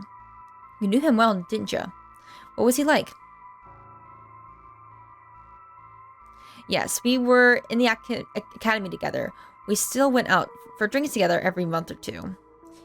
He could be a little rowdy, but he was like a big brother to us all. He was kind and cared about his friends. For better or worse, he wasn't the uptight type of cop. The man always showed empathy, and I heard he was popular with the locals for it. He treated each and every troubled kid he met with compassion, and he had a great track record when it came to rehabilitation. Sounds like we lost a good one. Yes, we did. We truly did. I know being a cop was dangerous. I knew something like this could happen, but it's never easy when it happens for real. I know the feeling. But he didn't seem to care much about climbing the ranks, but he was at the top of our class. The only problem was that he took on so much that he had most unfinished paperwork too. I always felt like we needed an unusual guy like him to help us solve all our unusual cases. Alright, we're gonna learn more about him? Nice. Okay. Hajime was a police officer in the Tsunema City Community Safety Bureau and was primarily responsible for juvenile education. We know all this. Okay. Once a rebellious gang member himself, Yoshimi turned his life around and used his own experiences to connect with troubled youth as a police officer. While his appearance and demeanor suggested a man who was rough around the edges, he was a compassionate, loyal, and caring man at heart. Looked up to as a big brother by his peers. Yoshimi achieved stellar results in his work with juvenile cases, and his consistently sloppy paperwork and less than formal attitude essentially doomed his career. and had him writing formal apologies on the regular, but left behind a fiancée whom he had been dating since high school. Aw. Sound like a cool dude. Don't worry. You're plenty unusual yourself. Me? I'm the most normal of my classmates. Besides, the real ruler among us quit the academy a long time ago. Oh, yeah.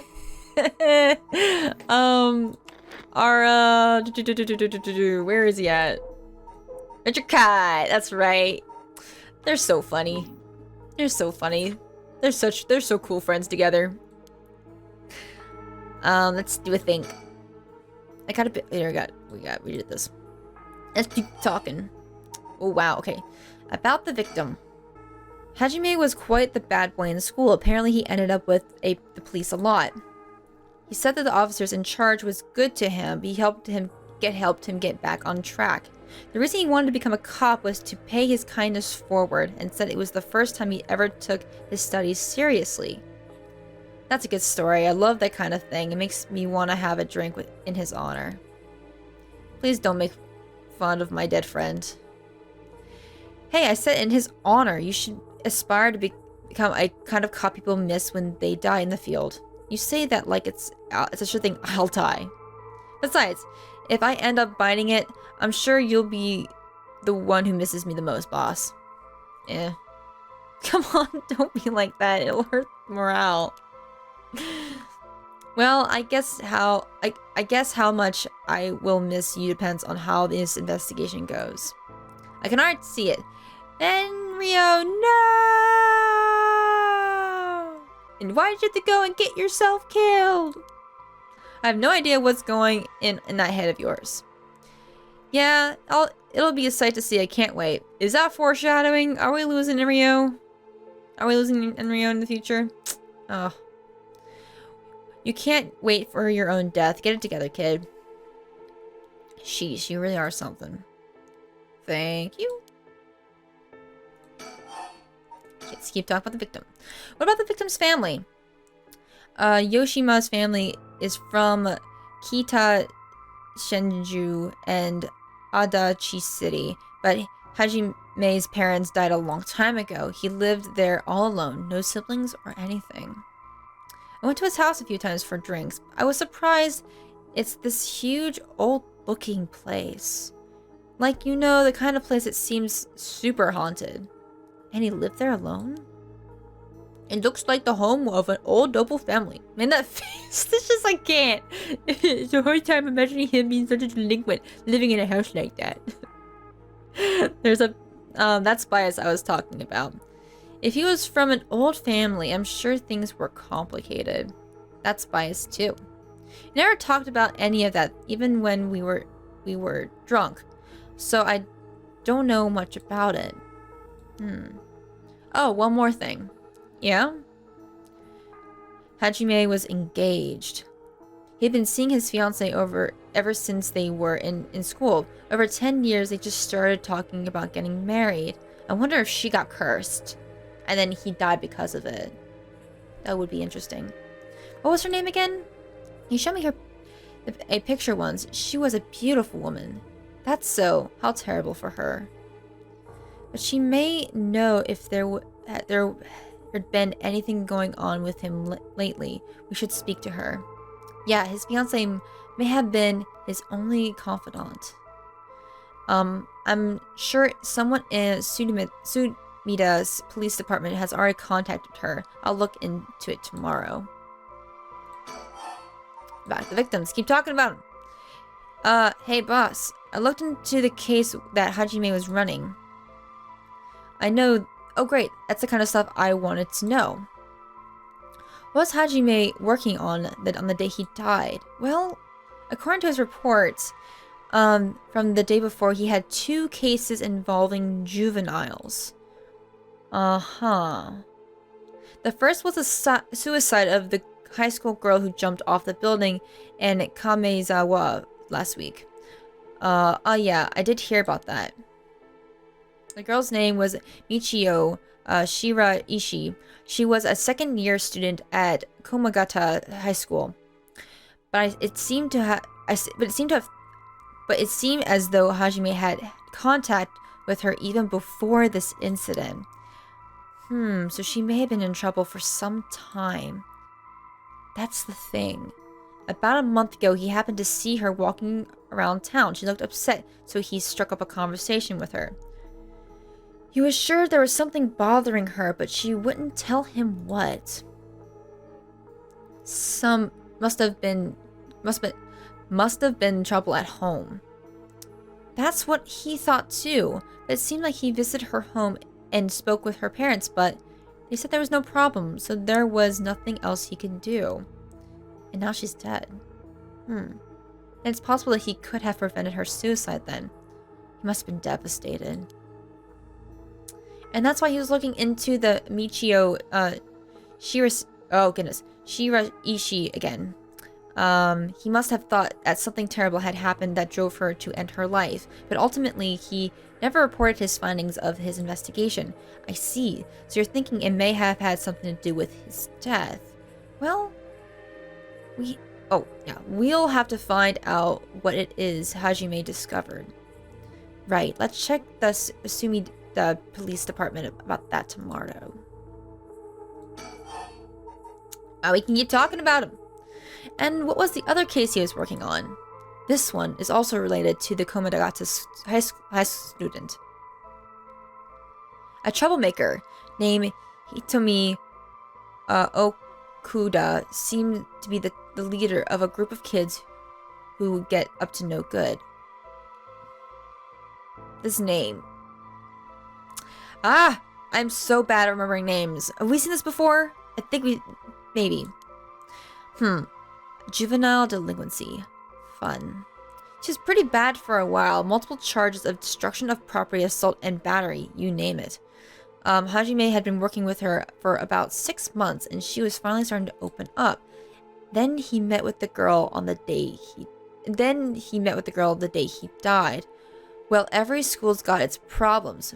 Maybe she got cursed? But I'm sure he'd be worried about how she'd get on without him. Right. Just when she finally found an adult who she could trust, she might act out with someone to help her get through this. Well, we have to make sure that Tsunema Community Safe Bureau does their job. But we can't rule out the possibility that meeting with the delinquent girl had something to do with his death. Then we'll have to interview her too. Yes, you're right. She may have been the last person to see him alive after all. I'll ask Tsunema to introduce us tomorrow, though who knows if they'll actually let us talk with her. That's why we hired you for. Lay a little boyish charm on them, and if they need convincing.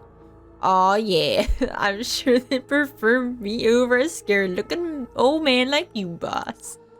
Watch it. I'm still your superhero. Whoa, where'd that come from? I'm still your superior. You ought to act like you respect me at least. Oh, I thought it was. You were? Well, this is just how your generation speaks. You really are a new breed. It's probably just me, actually. Well, don't think you can get away with that with other people. So, anyways, boss. Were you even listening? We gotta... This combination is just great. I love it. I'm vibing.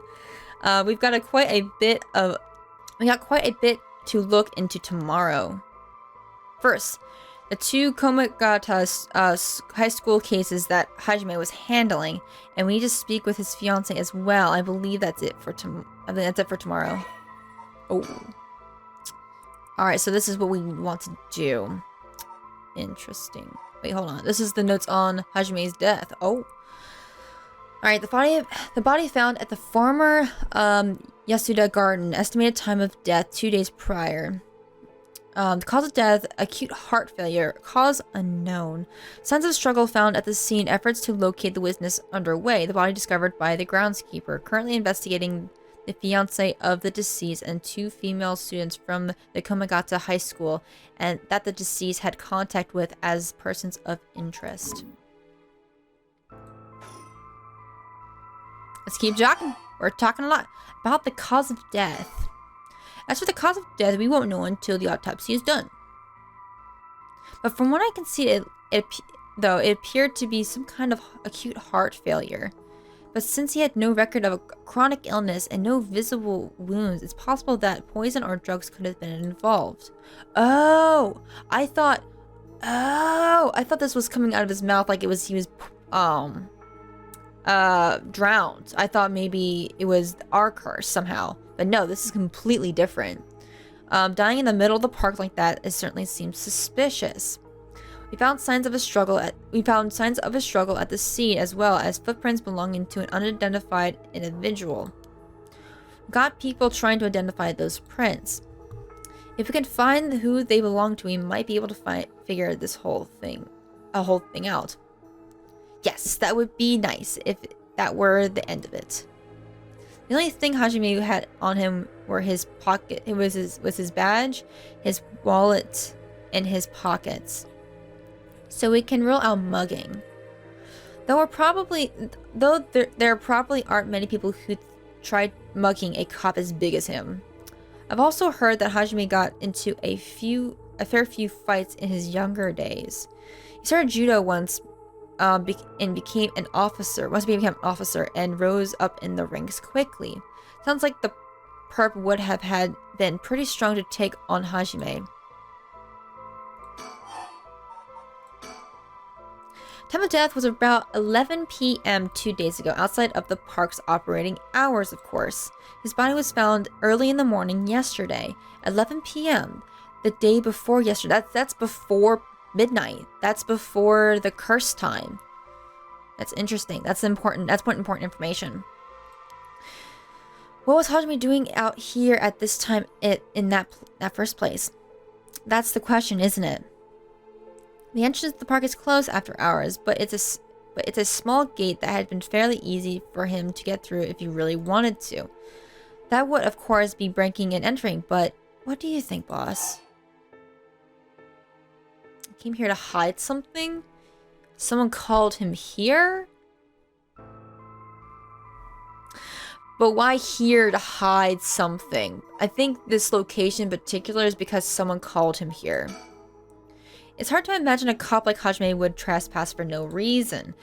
And since it seems like someone else was here with him, could they have called him here? Oh, that does seem likely.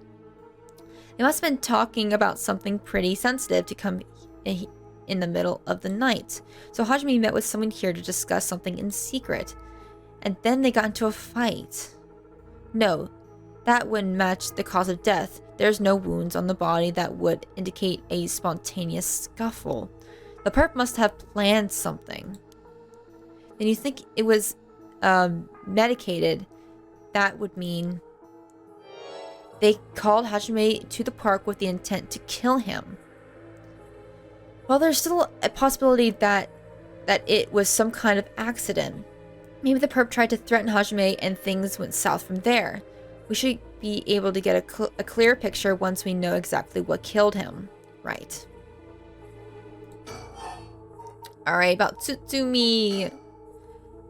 But either way, I'm so glad you're back in the first division, boss. I've always admired your work.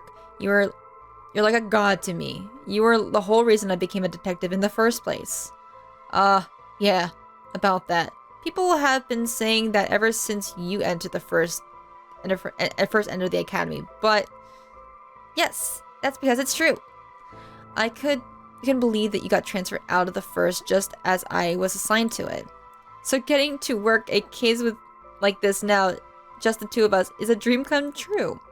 Happy as I am to hear that, well, how should I put it? What is it? If it's true, I'm not sure you've been showing me the appropriate amount of respect. Oh, but I do respect you. Don't tell me you're gonna go senile, boss. That's exactly what I'm talking about. When you run your mouth like that. It's getting late. You must be sleepy. Yeah, oh man, go to sleep, oh man. Don't worry, boss. I'll make sure we get out of here soon. Yeah, I get it. That's so funny. I love that. Alright, let's keep talking about ourselves. I've been wowed by your shrewd detecting abilities all day today. Oh, really? Funny. I've been wowed by you too. Oh. On the topic of family, what's yours like, boss? What is wrong with you? Prying into my personal life all of a sudden. It's just, I've never heard you talk about them or anything. Oh, are you single? Shut it, it's none of your business. Well, ever since I joined the force, I've been thinking. The department really presses young officers to get married. I wonder why that is. You don't say anything like that, though. How should I know? I crave the pressure. How should I know? I caved to the pressure myself and got married 20-some years ago. Huh. So then... God, you're relentless. She took our daughter and left 4 years ago. Thanks for reminding me. Oh, I'm sorry. I can't believe she gave up on a guy like you. I was never home much, too focused on work. I'd come home late, only to get called right back out again. Plus, being a cop is dangerous work. I don't blame her for getting fed up with it all.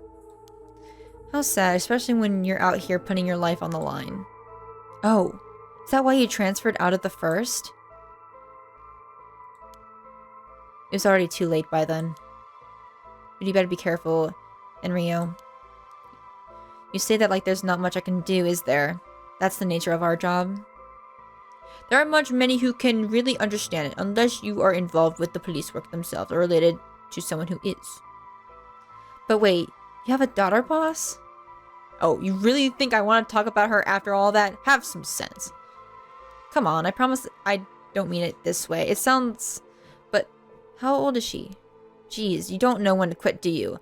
At least I try not to look so intrigued. She's a bit rough around the edges. I think most men are intimidated by her. Last I heard, she was living by herself and going to college. Wow, a college student. Men love an educated lady. Stop that. What kind of cop are you, making baseless assumptions like that? She's living on her own though, huh? Must be worried about her. Worry? I don't even know where she lives. Oh, so she hasn't told you. Probably because she knows that you'll follow her around everywhere. I would not. I don't think. Come on now, we both know that's not true. Listen here. You may look like a mean old man, but you sure have a soft side. What? Is that supposed to be a compliment? I can't keep up with you. We're done talking about this. Wonder if his daughter is with this somehow. I don't know. I just feel like every information that's thrown at me, I'm like, I have to store it away so that I can use it later. It's like I need to keep up with it. Let's talk more about ourselves. Oh, that reminds me. You got married 20 years ago? It must have been right around the Najima murder. You know our history. Yeah, that happened a year or two after our wedding. You were the one who arrested the killer, weren't you? We studied that case at the academy. I was only in elementary school at the time, but I still remember people talking about some dangerous criminal getting arrested. All of that was just cracking the case, finding the guy. It was all just happenstance. I'd really rather not think about it. It was a disturbing case. Did it not make your skin crawl when you learned about it at the academy? It did. We were all terrified. Sounds about right. No one could believe that kind of mild-mannered man could have committed such a terrible murder. If we had overlooked one little thing, we may have never caught him at all. I think I remember hearing where there was only one charge brought against him in the end. That's right. We didn't have the evidence. We didn't have the evidence. I knew there was no way such a meticulously planned crime could have been there first. But we may have struck Fumichika Najima in a cell, but it was no victory. He had always had the upper hand. All the damage he did to everyone involving involved, especially the victim's classmates. It had already been 20 years, huh? This is why I try not to think about it. I'm sorry. Alright, we're done talking about ourselves. Now let's talk about the occult. So, this occult stuff. Have you heard about it, boss? What are you talking about? This rite of resurrection thing that everyone's talking about. No, not you too. I've been hearing about that everywhere. Oh, you have? That's surprising. Who cares what people are talking about? It's nothing to do with our jobs. Don't you think the occult stuff with this case feels, I don't know, realer somehow? The whole thing started right here in Honjo in Tsunema City, so I thought that maybe cut that out. Nothing good can come from getting involved with that rite of whatever, or that record of fates. Sounds like you know all about it. Boss, are you secretly into the occult? Stop that, seriously, this isn't a joke. I get why you're intrigued by something called the rite of resurrection, but after a buddy of yours died. But bringing the dead back to life, that's stuff of fantasy. It's not real. I wonder if performing the rite on the old officer would, the reason why he would want to bring it back, or bringing back his dead wife. I don't know if his wife is dead or not. It seems like something happened to his wife. It's either officer for information or for personal reasons. Those are my guesses right now. So don't go hoping for miracles. Got it? Okay, we're done here. We're done chit-chatting. Let's do a think. Nope, we've already done that.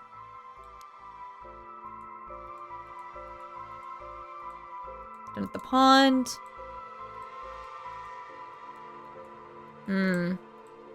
Scene. We didn't even do this yet. This is where the victim was found. It's clean now. It almost feels like nothing happened here at all. But once an incident like this has come to pass, there's no going back. Not that knowing that was any consultation. Well, boss, I think that about does it. Right, let's call it for tonight. I'll see you tomorrow. Oh, what is that? Boss, what is going on? Don't tell me you're going senile. It's all that... It was the case... Oh, it was that case all along. Boss, what is it? Is there something over there? What does it say? Graph! I can't read it. It is... those who decide with falsehoods and utter... hug them forever in eternal darkness. Kill them. Kill them. Those who spread lies. Kill them all. Alright, you have the power of the curse stone of the evergreen beach. You can use it to kill those who intently try to mislead you. Oh, that's cool. Use the curse button when someone lies to you. Ooh, that's such a good curse. Oh, let's go. Oh, that's so cool. I like this one a lot. A resentful memory. He deceives us with the so-called rite of resurrection. The man who tricked the people with his false dark art, swinging from a rope. They thought that a man had escaped from a previous night, but oddly enough, he was found hanging in the garden of the daimyo's mansion in the morning. The man, a local named Jin Kichi, was known for his kind temperament and skill in the craft of Netsu clasps. I'm not sure what that is. While his life wasn't always easy, he was optimistic, the type to smile through whatever life threw at him. He was a kind man. Was the kind of man who would take care of those who didn't have anyone else to rely on. The prosperity that the Uchiyo-e boom brought must have been what fanned the flames of his greed. The old craftsman found in a miserable state as if sentenced by some cruel fate. Perhaps he had ended his own life unable to bear the weight of his crime, but dead men tell no tales, and people thought of him as a bad man even in death. He hung there for days until his neck stretched horrifically, and a visage of pain still etched on his face. It was clear he must have struggled greatly as he died, his flesh marked with dark scars with a rope wrapped around his whole body. The beech tree leaves do not fall, and neither did the man's body hanging from it, as the mansion's owner was not at home. Another unfortunate event, the people held their tongues, fearing the divine punishment, but the rumors persist nonetheless. Interesting. No! Man, this guy got close. A murderous impulse seeped into my soul like thick black tar. Now, kill. Can you hear it, curse bearer? You who strongly desires the right, kill them. I wonder why he desires the right. Maybe he just either bring back the officer or maybe his wife. I don't know. Someone close to him died. Boss, what's the matter? Don't tell me you really went senile. Sorry, I'm fine. Enrio, yes, I have some bad news. Oh no, your senility is kicking in. No, we've got in a bit of trouble on our hands. Looks like we'll be working some overtime. We're not going home tonight. Huh? What are you talking about? Okay, cool. He fills him in. Right. Ooh. Ooh. Okay. Man, all of these sections are so long. Ugh, it is so good. It's so good. So I think I'm going to end here for today and move on to the hunt next. The hunt for the curse bearers. That is such an interesting curse. I like that one a lot, especially for our investigators. That's really cool. All right, I'll see you guys in that next video. Bye.